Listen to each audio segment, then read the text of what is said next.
Hi friends அனைவருக்கும் என்னோட இனிய வணக்கங்கள்.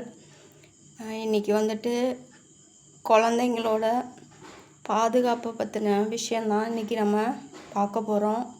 நாம் வீடியோக்குள்ளே வந்துடலாம். அதாவது இப்போ வெயில் அதிகமாக அடிக்க ஆரம்பிச்சிருச்சு. மழை வேறு இந்த டைம் ரொம்ப கம்மியாக இருந்ததுனால இந்த வருஷம் வெயிலோட தாக்கம் அதிகமாக இருக்குதுன்னு சொல்லியிருக்காங்க. சொன்ன மாதிரி தான் இப்போ வெயில் அதிகமாக அடிச்சிட்ருக்கு. அதனால் குழந்தைங்க மேலே பெற்றோர்கள் ரொம்ப கவனமாக இருக்கணும். எதுக்கு சொல்கிறேன்னா வேலை வேலை வேலை வேலைன்னு எனி டைம் வேலை மேலே கவனமாக இருக்கக்கூடாது. குழந்தைங்க மேலேயும் கவனம் வச்சுக்கணும். அதே மாதிரி குழந்தைங்களுக்கு வெயில் டயத்தில் ரொம்ப குளிர்ச்சி தரக்கூடிய பொருள் தான் அதிகமாக குழந்தைங்களுக்கு கொடுக்கணும். அதுவும் மெயினாக இந்த இளநீர், வெள்ளரி பிஞ்சு, தர்பூசணி, இந்த பச்சைலாடம்பழம் இதெல்லாம் அதிகமாக கொடுக்கணும். அதே மாதிரி ஜூஸும் அதிகமாக குழந்தைங்களுக்கு கொடுக்கணும். ஜூஸு வாங்கி கொடுக்க சொன்னேன்னு சொல்லிட்டு கடையில் விற்கிற ஜூஸை தயவு செஞ்சு பெற்றோர்கள் வாங்கி கொடுக்காதீங்க. வீட்டில் பழம் வாங்கி வச்சுக்கிட்டு நீங்கள் ஜூஸ் போட்டு குழந்தைங்களுக்கு கொடுக்கலாம். சரிங்களா?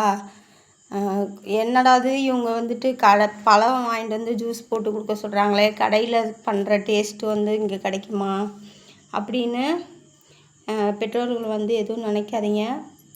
கடையில் டேஸ்ட்டுக்கு வேண்டிட்டு அது இது கொஞ்சம் மிக்ஸ் பண்ணுவாங்க. ஆனால் நம்ம வீட்டில் இருக்க பழங்களை நம்ம ரியலாக நம்ம கண் முன்னாடியே உரித்து போட்டு நல்லா ஃப்ரெஷ்ஷாக நம்ம குழந்தைங்களுக்கு ஜூஸ் போட்டு கொடுப்போம். அந்த மாதிரி ஜூஸ் போட்டு கொடுத்தோம்னா குழந்தைங்களுக்கு உடம்புக்கு நல்ல குளிர்ச்சி, குழந்தைங்களுக்கு நல்ல ஹெல்த்து. இதை முதல்ல பெற்றோர்கள் தெரிஞ்சுக்கோங்க. அதே மாதிரி இப்போ வெயில் அதிகமாக இருக்கனால குழந்தைங்க அதிகமாக ஜூஸ் தான் கேட்பாங்க. அப்போ பெற்றோர்கள் என்ன பண்ணணும், வீட்டில் ஜூஸ் பாட்டில் எப்போவுமே வச்சுக்கணும். உங்கள் குழந்தை என்ன ஜூஸ் குடிக்கணும்னு உங்களுக்கு தெரியும். அந்த ஜூஸ் பாட்டிலை வாங்கி வச்சுக்கிட்டு குழந்தை ஜூஸ் கேட்குறப்ப என்ன பண்ணும், ஜூஸு இந்தாம்மா நான் போய் வாங்கிட்டு தரேன்னு சொல்லிவிட்டு குழந்தைக்கு வீட்டிலையே தயாரித்து குழந்தைக்கு ஜூஸு கொடுக்கணும். சரிங்களா? தயவு செஞ்சு இந்த கடையில் விற்கிற ஜூஸ் எல்லாம் வாங்கி கொடுக்காதீங்க. அது தயாரித்து எவ்வளோ நாள் ஆகுதுன்னு தெரியாது. ஆனால் நம்ம குழந்தை கேட்குதுன்னா டக்குன்னு என்ன பண்ணுவோம், வாங்கி குழந்தைக்கு குடிக்க சொல்லி ஓப்பன் பண்ணி கொடுத்துருவோம். ஆனால் நிறைய பெற்றோர்கள் செய்யக்கூடிய தப்பு என்னன்னா, கடையில் ஜூஸ் வாங்கினாங்கன்னா அதில் எக்ஸ்பிரி டேட்டு மெயினாக பார்க்கணும். எந்த மாதம் தயாரித்தாங்க, எந்த மாதம் அதோட காலாவதி முடியுதுன்னு பார்க்கணும். சரிங்களா? வீட்டில் ஜூஸ் அடித்து கொடுக்க முடியாத பட்சத்தில் இருந்தால் கடையில் வாங்கி கொடுக்குற மாதிரி இருந்தால் அது தயாரித்த தேதி, முடிவடைகிற தேதியை மெயினாக நீங்கள் பார்த்துட்டு தான் குழந்தைங்களுக்கு கொடுக்கணும். நீங்கள் அதெல்லாம் பார்க்காம குழந்தைங்களுக்கு கொடுத்தீங்கன்னா அது தயாரித்து அதில் நிறைய நம்ம கண்ணில் நம்ம பார்க்க மாட்டோம். அந்த ஜூஸில் என்னென்ன கலக்குறாங்கன்னு மேலே இருக்கவனுக்கு மட்டும்தான் தெரியும். சரிங்களா? அதனால் அதை குடித்து அதனால் ஏதாவது ஒரு பிரச்சனையாகி கடைசியில் நம்ம குழந்தைய நாம் தான் இழக்கிற மாதிரி வரும். இதை மெயினாக தாய்மார்கள் பெற்றோர்கள் கவனத்தில் வச்சுக்கணும். நான் உங்களுக்கு சொல்லி தெரியணுங்கிறதில்ல. சோசியல் மீடியாவில் நீங்கள் எல்லாருமே கண்கூட பார்க்குறது தான். ஒவ்வொரு ஏரியாலையும் ஒவ்வொன்று சாப்பிட்டு ஒவ்வொரு குழந்தைங்க உயிர் இழக்கிறதுல நம்ம கண்ணுபட நம்ம பார்த்துக்கிட்டு தான் இருக்கோம். அப்போ நம்ம குழந்தை மேலே நாம் தான் கவனமாக இருக்கணும். சரிங்களா? இருக்கிறப்ப அதோட அருமை குழந்தையோட அருமை தெரியாது. ஆனால் அது நம்ம கையை விட்டு போயிருச்சுன்னா பின்னாடி போன குழந்தையும் வராது. அதை நினச்சி வருத்தப்படுறதுனால ஒரு பயனும் கிடையாது. சரிங்களா? பின் வரக்கூடிய விளைவுகளை முன்னாடியே நாம் எச்சரிக்கையாக இருந்தோம்னா அந்த ஆபத்துலேருந்து நம்ம குழந்தைங்கள காப்பாற்றிடலாம். அதே மாதிரி வெயில் டயத்தில் குழந்தைங்கள, அது இப்போ பரீட்சையெல்லாம் முடிஞ்சிருச்சு, குழந்தைங்க எல்லோரும் வீட்டில் தான் இருப்பாங்க. அதுவும் வீட்டில் இருக்க சொன்னால் இருக்க மாட்டாங்க. ஸ்கூல்லனா அங்கே இங்கே ஓடி ஆடி விளையாண்ட குழந்தைங்களாம் வீட்டில் இருக்கிறப்ப விட்டோம்னா ஒரு இடத்துல இருக்க மாட்டாங்க. அங்கிட்டு இங்கிட்டுன்னு சுற்றிக்கிட்டே தான் இருப்பாங்க. அப்போ வந்துட்டு நாம் எப்போவுமே குழந்த மேலே ஒரு கண் வச்சுக்கணும். அடுத்து வந்துட்டு குழந்தைங்களுக்கு வந்து போடக்கூடிய உடை வந்துட்டு வெயில் டயத்தில் வந்து காட்டன் துணி வந்து குழந்தைங்களுக்கு போட்டு விடுங்க. ஏன்னா வெயில் ரொம்ப இதாக இருக்கனால இந்த பாலிஸ்டரு, புல்வாயிலு இந்த மாதிரி இதெல்லாம் போட்டிங்கன்னா குழந்தைங்களுக்கு வந்து அப்படியே கசகசன்னு இருக்கும், அப்படியே குத்துற மாதிரி இருக்கும். நிறைய பேர் என்ன பண்ணுவாங்க, ஃபங்க்ஷனுக்கெல்லாம் போனோம்னா குழந்தைங்கள போட்டு கூட்டி எடுத்துகிட்டு போவாங்க. அப்படியே பொசுன்னு அதை பார்த்தோம்னா அப்படியே நரம்பெல்லாம் வச்சு தைச்சி கையை உள்ளே வச்சு பார்த்தோம்னா அப்படியே குத்துற மாதிரி இருக்கும். நம்மளுக்கே அப்படி இருக்குன்னா போட்டிருக்க அந்த குழந்தைக்கு எப்படி இருக்கும்? நல்லா யோசித்து பாருங்களேன்.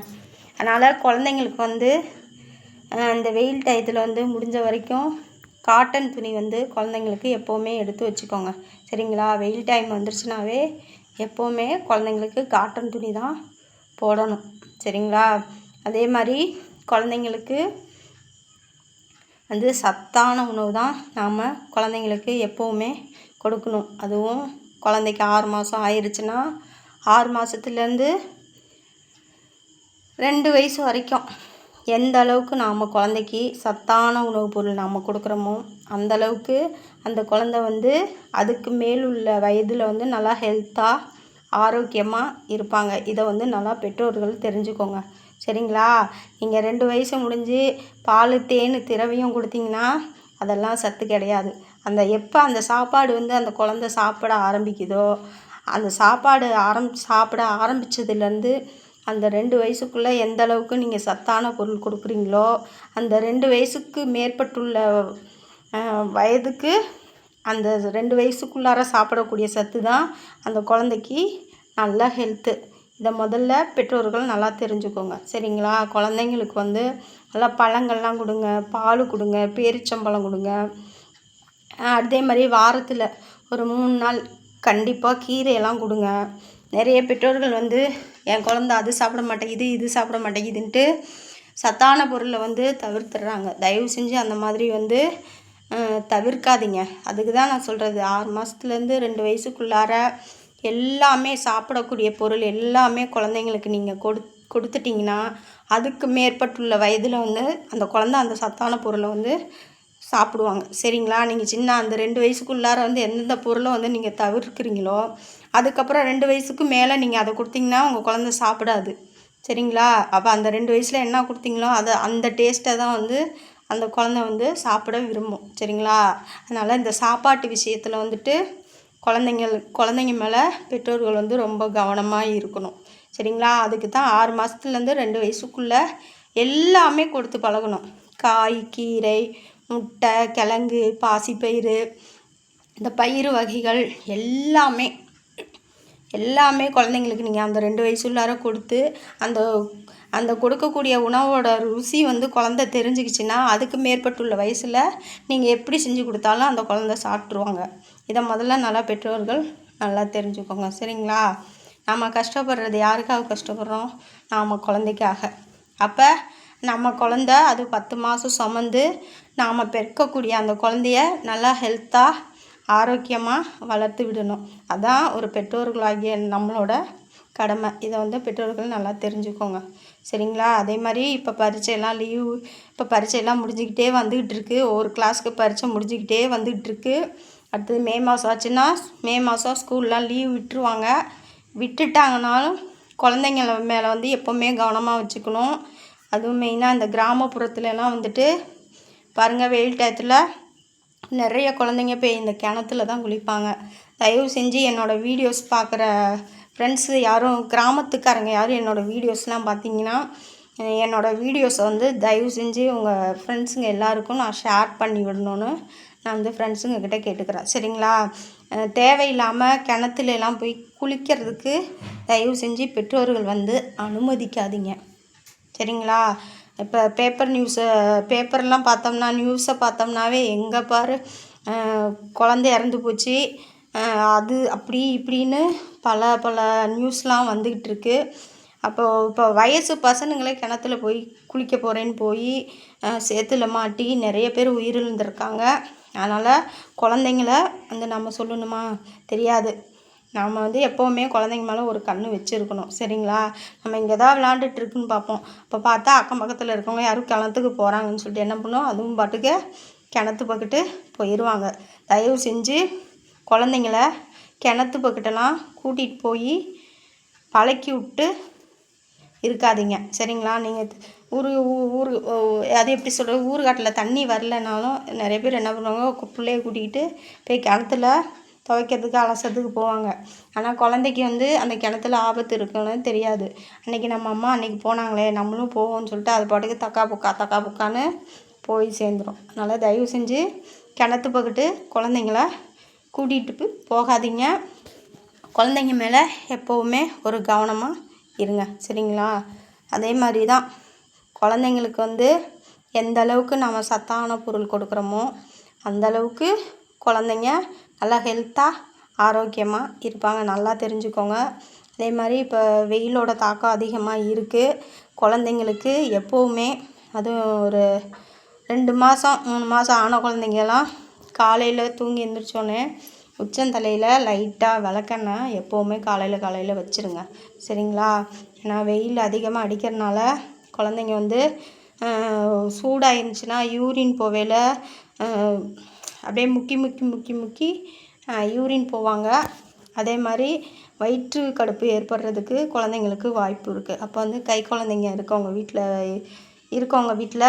எப்போவுமே காலையில் குழந்தைங்களுக்கு உச்சந்தலையில் லைட்டாக விளக்கெண்ணெய் வச்சு விட்ருங்க. சரிங்களா? அதே மாதிரி வெயில் டயத்தில் குழந்தைங்கள 2 நேரமும் டைம் இருந்தால் 2 நேரமும் நல்லா குளிப்பாட்டி விட்டுருங்க. குழந்தைங்கள வந்து ரொம்ப கவனமாக பார்த்துக்கணும். சரிங்களா? அடுத்து வந்துட்டு அதே மாதிரி கர்ப்பிணிகளும் அதே மாதிரி தான். சரிங்களா? எந்த அளவுக்கு நீங்கள் கவனமாக இருக்கிறீங்களோ அந்த அளவுக்கு தான் உங்கள் குழந்தைங்க, உங்கள் வயிற்றில் வளரக்கூடிய அந்த குழந்த நல்லா ஹெல்த்தாக இருப்பாங்க.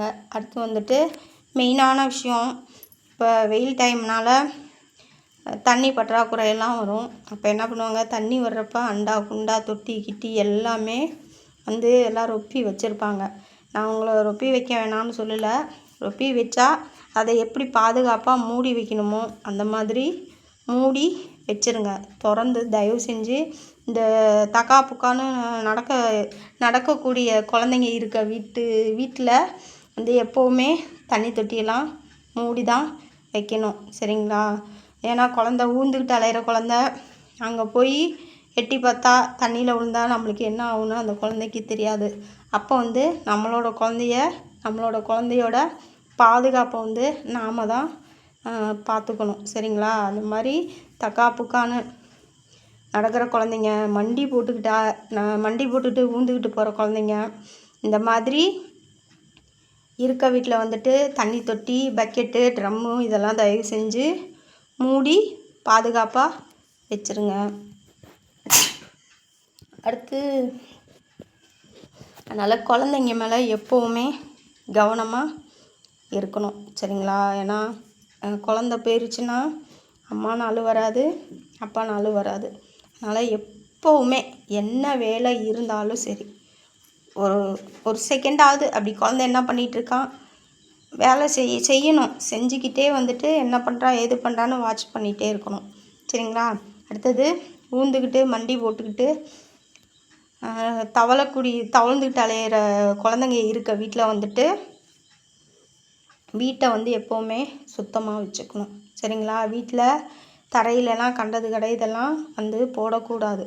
அது ஏன்னா மண்டி போட்டுட்டு ஊந்துக்கிட்டு அலையிற குழந்த எது கையில் கிடச்சாலும் எடுத்து வாயில் போட்டுருவாங்க. அந்த மாதிரி ஊந்துக்கிட்டு அலையிறக்கூடிய குழந்தைங்க இருக்க வீட்டில் எப்போவுமே தரை வந்து சுத்தமாக வச்சுக்கோங்க. தேவையில்லாத பொருளை வந்து தரையில் போடாதீங்க. போட்டிங்கன்னா அதை எடுத்து அதுக்கு தெரியாது, அது சாப்பிட்டா என்ன ஆகும் ஏதாகும்னா குழந்தைக்கு தெரியாது. எடுத்து சாப்பிட்ருச்சுன்னா கடைசியில் அது அதுக்கு சொல்லவும் தெரியாது, ஒன்றும் தெரியாது. கடைசியில் என்ன சாப்பிட்டுச்சோ ஏது சாப்பிட்டுச்சோன்ட்டு போயிட்டு ஹாஸ்பிட்டலில் பார்க்கையில தான் தெரியும். பார்த்தா கல் முழுங்கியிருக்கும், இல்லைன்னா மண்ணை முழுங்கியிருக்கும், இல்லை ஏதாவது ஒரு டப்பா மூடி, இல்லை ஏதோ தரையில் கிடக்கிற பொருள் எடுத்து டபக்குன்னு முழுங்கியிருக்கும். இந்த இந்த சம்பவம்லாம் நடக்கிறதுக்கு நாம் இடம் கொடுக்கக்கூடாது. அப்போ ஊந்துக்கிட்டு மண்டி போட்டுட்டு அலையிற வீட்டில் குழந்தைங்க வீட்டில் எப்போவுமே வீட்டை சுத்தமாக வச்சுக்கணும் ஃப்ரெண்ட்ஸ். வெயில் டைமுங்கிறனால குழந்தைங்கள பத்திரமா பாதுகாப்பாக பார்த்துக்கோங்க. நல்லா கூலிங்காக இருக்கக்கூடிய பொருளை வாங்கி குழந்தைங்களுக்கு கொடுங்க. முடிஞ்ச வரைக்கும் இந்த கடையில் விற்கக்கூடிய ஜூஸ்லாம் வாங்கி கொடுக்குறத தவிர்த்துடுங்க. இல்லை உங்களால் ஜூஸ் அடித்து கொடுக்க டைமு இல்லைன்னா நீங்கள் இந்த ஆப்பிள் பழம், இல்லைன்னா ஆரஞ்சு பழம், இல்லைன்னா திராட்சை பழம், முலாம்பழம், தர்பூசணி, இந்த மாதிரி நிறைய இருக்குது. ஜூஸ் அடிக்காமலே சாப்பிடக்கூடிய பொருள் நிறைய இருக்குது. அதெல்லாம் நிறைய வாங்கி வைக்க முடியலனாலும் பரவாயில்ல, ஏதாவது 1 அல்லது 2 ஏதாவது ஒரு பொருள் கம்மி ரேட்டுக்கு என்ன விற்கிதோ அதை வாங்கி எப்போவுமே வீட்டில் வச்சுக்கோங்க. குழந்தைங்க கேட்குறப்ப ஜூஸ் கேட்டாங்கன்னா இந்தம்மா சாப்பிடுமா அப்படின்னு சொல்லி உரிச்சு கொடுத்திங்கன்னா குழந்தைங்க அழகாக சாப்பிட்ருவாங்க. சரிங்களா? அதனால் குழந்தைங்கள நல்லா பாதுகாப்பாக வெயிலோட தாக்கத்திலேருந்து ரொம்ப கவனமாக பார்த்துக்கோங்க. மெயினாக இளநீர்லாம் கிடச்சிச்சின்னா, இளநீ கிடச்சிச்சின்னா வாங்கி குழந்தைங்களுக்கு கொடுங்க. அது ரொம்ப குளிர்ச்சி. பச்சைலாடம்பழம் கொடுங்க. பச்சைலாடம்பழமும் ரொம்ப குளிர்ச்சி. சரிங்களா? அதனால் குழந்தைங்கள நல்லா பாதுகாப்பாக இந்த வெயில் டயத்தில் பார்த்துக்கோங்க. மெயினாக இன்னொரு விஷயம் நான் சொல்ல மறந்துட்டேன். அதே மாதிரி கை குழந்தைங்க இருக்க வீட்டில் நிறைய பேர் வீட்டுக்குள்ளே தொட்டி கட்டி போட்டு வச்சுருப்பாங்க. அப்போ நைட் டயத்தில் என்ன பண்ணுவாங்க, ஜன்னல் பூரா எல்லாம் அடைச்சிடுவாங்க. ஜன்னல் பூரா அடைச்சி வச்சுருவாங்க. அடைச்சி வச்சுட்டு தூங்குவாங்க. அது தவறான விஷயம். வெயில் டயத்தில் ஜன்னலெல்லாம் அடைச்சிட்டிங்கன்னா வீட்டுக்குள்ளே அப்படியே அந்த சூடு வீட்டுக்குள்ளேயே தான் இருக்கும். அந்த சூடு வீட்டுக்குள்ளே இருந்துச்சுன்னா என்ன ஆகும், அது வீட்டில் இருக்கவங்கள தான் அந்த சூடு தாக்கும். இப்போ என்ன பண்ணுவோம், நைட் டயத்துலலாம் வீட்டில் ஜன்னலெல்லாம் திறந்து வச்சுட்டு தூங்குங்க. சரிங்களா? வீட்டு வாதிலை மட்டும், கதவை மட்டும் தாப்பா போட்டுட்டு ஜன்னல்லாம் திறந்து வச்சுக்கிட்டு குழந்தைங்கள தூங்க வைங்க. சரிங்களா? தேவையில்லாமல் குழந்தைங்கள வெயிலில் ஆட்டம் போட விடாதீங்க. வெயிலில் அதிகமாக ஆட்டம் போட்டாங்கன்னா உடம்பு ரொம்ப ஹீட் ஆச்சுன்னா அடுத்து என்ன பண்ணும், அம்மை போடும். சரிங்களா? அதனால் ரொம்ப கவனமாக குழந்தைங்கள பார்த்துக்கலாம். நான் சொன்ன விஷயம் உங்களுக்கு கண்டிப்பாக நண்பர்கள் அனைவருக்கும் பிடிச்சிருக்கும். அதனால் என்னோடய வீடியோ பார்த்துட்டு என்னோடய வீடியோவுக்கு சப்ஸ்கிரைப் பண்ணணுன்னு நான் நண்பர்களை கேட்டுக்கிறேன். மீண்டும் அடுத்த வீடியோவில் சந்திப்போம். தேங்க்யூ.